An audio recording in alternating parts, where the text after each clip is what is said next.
Kick it one time, boy. We're back. Please be advised, this is my video. I say and think what I want to, and I don't care what anybody else says. Peace. We are back again today, and today we are checking out a digital signal processor from MARTS. This is the BTX8, and I've had this for a while. I meaning to do a video on it. This is a super nice DSP. It's one of those things where once in a while you come across an item that's really inexpensive and it's very good. And I've already tested this because I've had it for a while. Unlike most of my videos where I'm kind of just finding out as I do the video. So this is a great DSP. Now this is from MARTS. Right off the bat, you'll notice you have your 8 input LEDs on the left. You also have left and right clip indicators, your Bluetooth and power light. Now this does have 8 RCA outputs and 4 inputs, which is very nice. A lot of the DSPs only have 6 or 4. This you get full 8 RCA outs. And it is Bluetooth, works with Apple and Android. And you also have 2 pair of RCA ends, which is nice. A lot of DSPs only give you 2. So really nice features right off the bat. So we'll go and check out the app, but this does have the built-in Linkwitz, Riley, Butterworth, and Bessel crossovers, 31 band equalizer on your input, 8 parametric EQ settings per channel. It's got time, distance, delay. It's got limiter, threshold, attack, and release. Basically everything you could ever want to fine-tune your system. So let's go ahead and take a closer look at this thing. And I'm also going to hook it up to an O-scope and show you guys the output signal on this thing and if it's clean or not. And I just wanted to throw the manual up real quick. It's pretty short. It's not too in-depth, but I'm just throwing it up for you guys to see it if you're interested. If you need to, you can pause it and check it out. So as you can see, this is a very small compact unit. Really nice looking. It's got like a gloss front cover on it. Super small, man, so you can fit it in a lot of tight spaces. You got your input connector, which is 12 volt in, remote, and ground. Your reset button on the side. And your 4 RCA ins.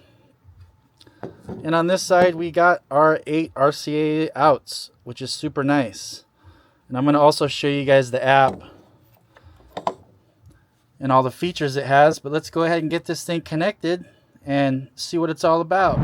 So I just wanted to show you when you first turn it on, you get all your channel lights that light up, and it does a system check with the clip indicators come on in the Bluetooth. And then once it settles, you just have your power indicator. Okay, so here's the app. The app for this DSP is called AirPlus 8. You can get it from the Apple Store, Android Store. So first thing that you'll see when you open this up is this screen. Now to connect your DSP, you hit the little icon on the right, and it'll show the unit right there. Car Music BLE. Ask to connect. Now the stock password on this is 6 zeros.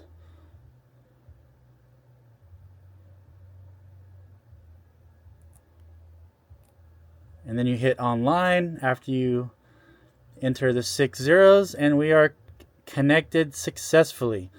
So right here it shows you your system voltage. So this would be your vehicle voltage.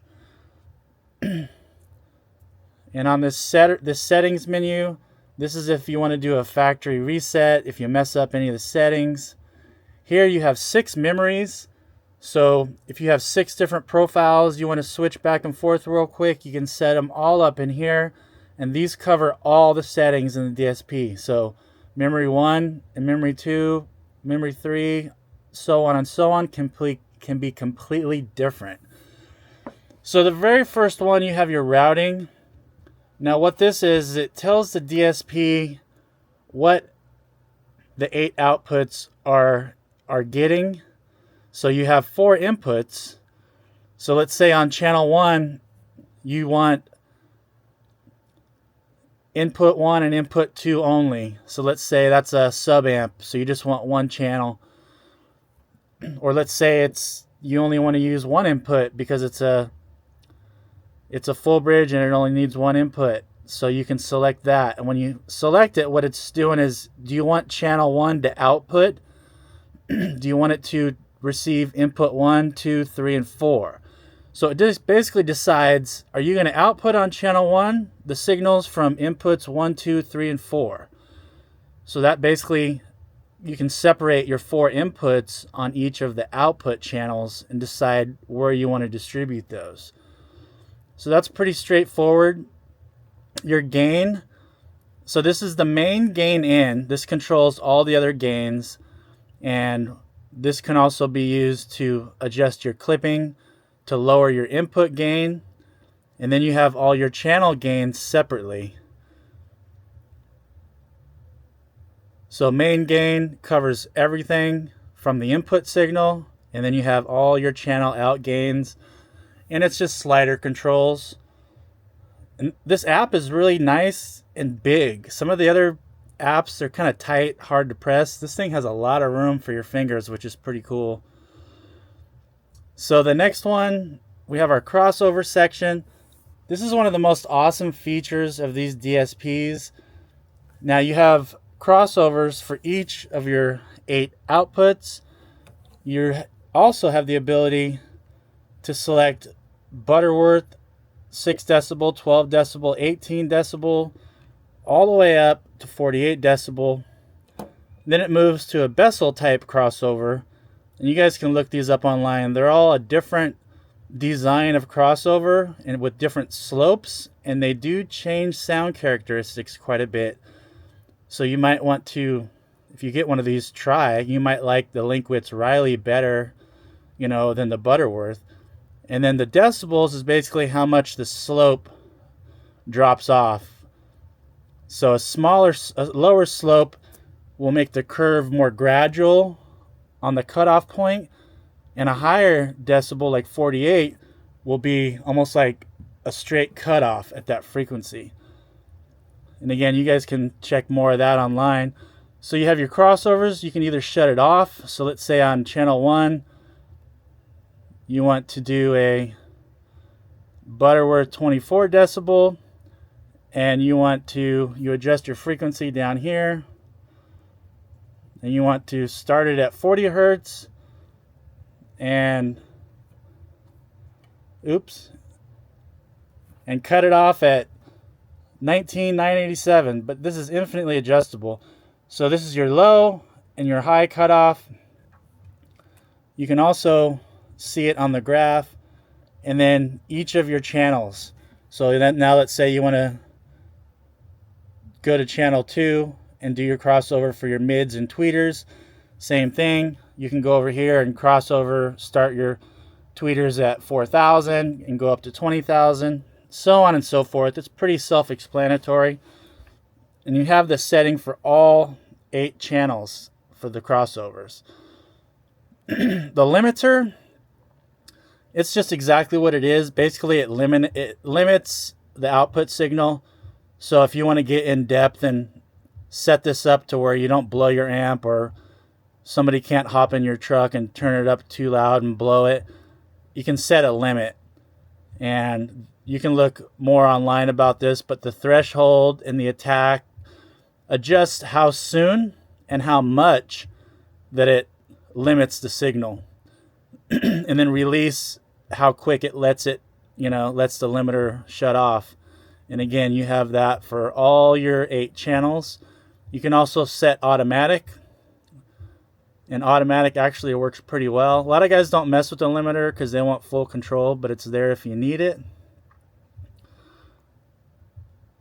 Preservation, this is basically where you're going to save or load the configurations. It's just another spot, basically like on this main screen. Now you got your 32 band equalizer in. So this is the EQ for everything coming in from your RCAs. So this doesn't coincide with the 8 outputs. This is for everything.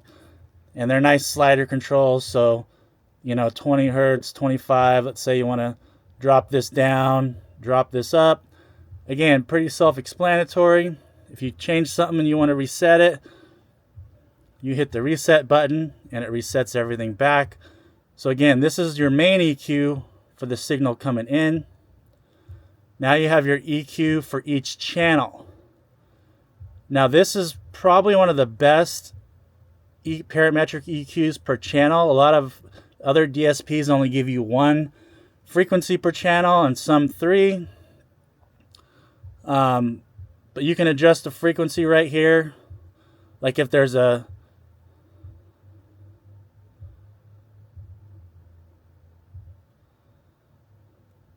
certain frequency that you want to boost or cut, but they give you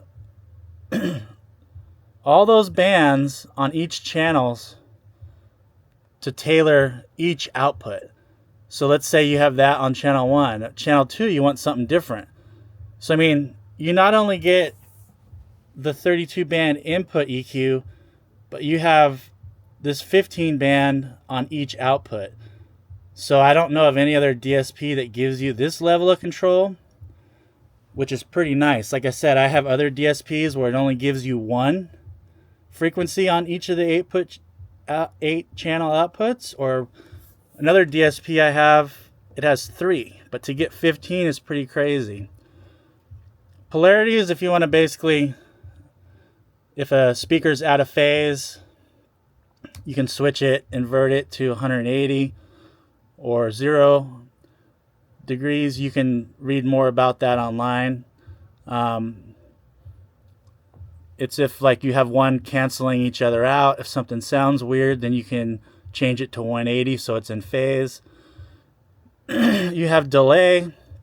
What this is let's say your front speakers are on channel 1 and on channel 2 are your rear speakers. Your rear speakers are further away from your ear, so you can adjust it to where it compensates and allows the sound to hit your ear at exactly the same time. A lot of guys don't use this, but in some vehicles it can really help. If you have speakers way in the back, you can basically tune it to where it's hitting your ear at the same exact time by adding delay or advance to each channel. And then you have the monitor section here. That just gives you a quick main gain control on each of your channels, and it shows your system voltage. So really cool app. Let's go ahead and get this thing hooked up, and I'll show you guys on the oscilloscope the output signal, and we'll go ahead and do that. Okay, so now we got the oscilloscope hooked up. The reason I'm showing you this is because a lot of DSPs, man, I've tried over 10, maybe even more. It's really hard sometimes to get a clean signal out of them. For some reason, even some of the good, like higher up brands, it's kind of crazy. But most of these, when this in the specs, most of these, especially Brazilian DSPs, will say that they'll have like a max 3 volt or 2 volt output. This one says it has 3.5 volts. On a lot of the other Brazilians, I haven't been able to get much over 1 volt. And there's nothing wrong with that, because your amp, I mean, for a while before I used a DSP, my truck was getting like 0.9 volts and it was fine. And even when I went and got a LC2 and kicked it up to 4 volts, I didn't hear any difference. So you don't need higher voltage, but a little bit higher voltage is good, especially clean voltage. So what blew my mind about this Bluetooth DSP is how clean it was. The highest I've ever been able to get out of a Brazilian DSP is about 2.5 volts. Some of them I can barely get 1 volt. So check this out.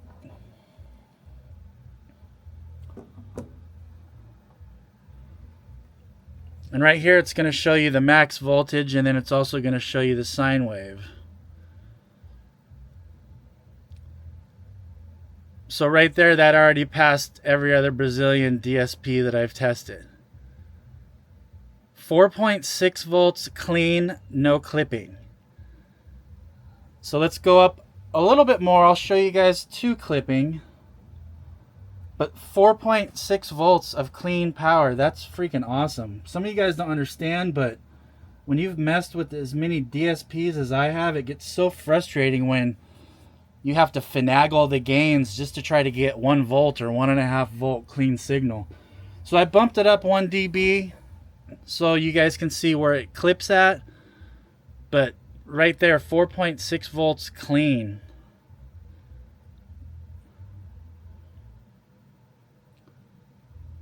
So see, right about 5 volts, it started clipping. So that is one of the reasons this DSP is so awesome, man. And it's so cheap. I think they're like 110 bucks. It's freaking crazy.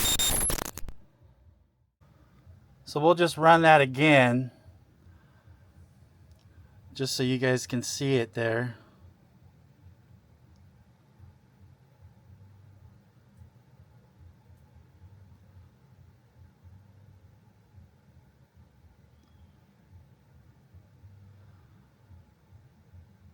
So about 4.5 volts, man, clean signal from this MARTS DSP.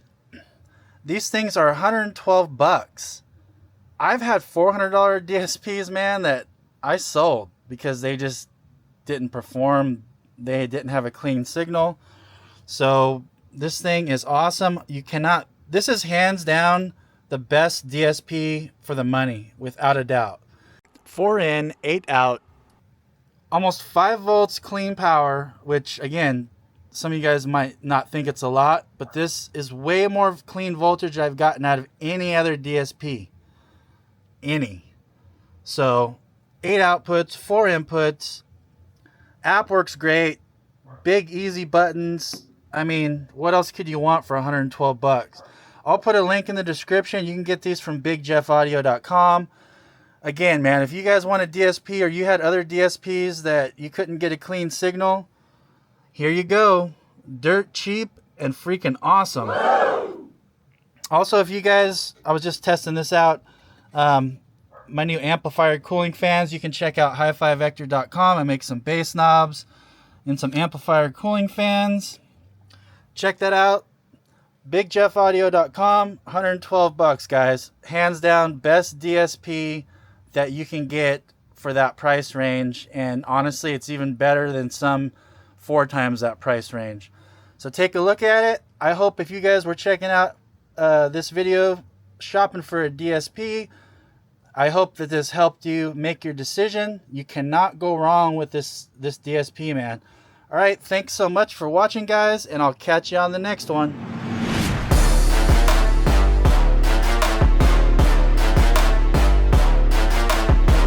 What does kick it one time boys even mean?